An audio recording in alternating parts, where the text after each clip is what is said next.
አድማጭ ተመልካቾች ትኩስ የባህር ማዶ መረጃ ይዘን ቀርበናል።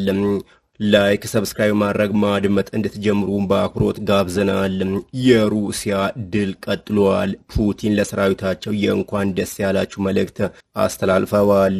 ሩሲያ በዩክሬን ምስራቃዊ ማዕከላዊ ክልል ውስጥ ግስጋሴ እያደረገች መሆኑን ዘጋርዲያን ዘግቧል። ሩሲያ ወታደሮቿ በዩክሬን ውስጥ ወደ ምስራቃዊ ማዕከላዊ ክልል ዲምፕሮፔትሮቭስክ እንደተጠጉ ገልጻለች። በሞስኮና በኪየቭ መካከል የሰላም ውይይት በቀጠለበት በአሁኑ ወቅት የፑቲን ኃይሎች ተጨማሪ ድል እያገኙ ነው። አርቲአው እንደዘገበው የሩሲያ ኃይሎች በዩክሬን ተጨማሪ መሬት በመያዝ ወደፊት እየገሰገሱ ነው። ዩክሬን በቅርቡ የሩሲያ ኒውክሌር ብቃት ባላቸው ቦምብ ጣይ አውሮፕላኖች ላይ እንዲሁም በባቡር መሰረተ ልማት ላይ ከፍተኛ ድሮን ጥቃት ዘመቻ መፈጸሟን ተከትሎ ሩሲያ ከባድ የበቀል ጥቃት እየሰነዘረች ትገኛለች። የዩክሬን ክልልን 1/5 ገደማ የተቆጣጠረችው ሩሲያ አንድ ወር ባልሞላ ጊዜ ውስጥ ደግሞ በምስራቅ ዩክሬን በሚገኘው የሱሚኬል ከ190 ካሬ ኪሎ ሜትር በላይ ተቆጣጥራለች። የሩሲያ መከላከያ ሚኒስቴር እንደገለጸው ከሩሲያ ማዕከላዊ ቡድን 9ኛ ታንክ ክፍል የተወጣጡ ዩኒቶች በዩክሬን የዶኔትስክ ክልል ምዕራባዊ ድንበር ደርሰው በጎረቤት የዲምፕሮፔትሮቭስክ ክልል ላይ ጥቃት እየሰነዘሩ ነው። እንዲሁም የዩክሬን ደቡባዊ መከላከያ ኃይሎች በቴሌግራም አማካይነት መልእክት ማስተላልፈዋል። አስቸኳይ ለዜሌንስኪ ጠላት ወደ ዲምፕሮፔትሮቭስክ ክልል ዘልቆ ለመግባት ቁርጠኛ ሆኖ ቀጥሏል ብለዋል። አስቸኳይ የጦር መሳሪያ ድጋፍም ጠይቀዋል።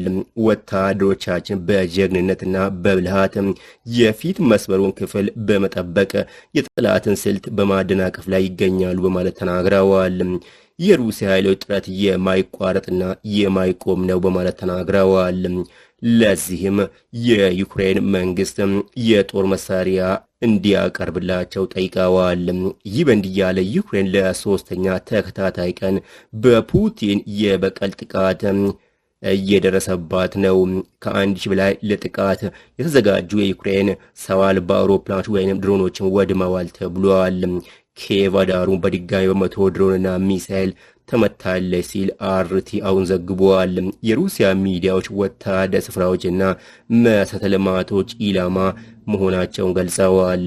የሩሲያ የጦር ኃይሎች በቅርቡ ዩክሬን በሩሲያ አየር ማረፊያዎችና በድልድዮች ላይ የፈጸመችውን ጥቃት ለመበቀል ጥቃታቸውን ዛሬም አጠናክረው ቀጥለዋል።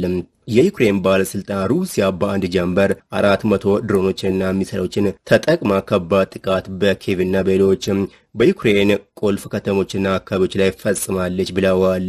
ሩሲያ ባለፉት 3 ቀናት ብቻ 1100 ድሮንና 2000 ሚሳይሎች በመጠቀም በዩክሬን ላይ ጥቃት ሰንዝራለችም ተብሏል።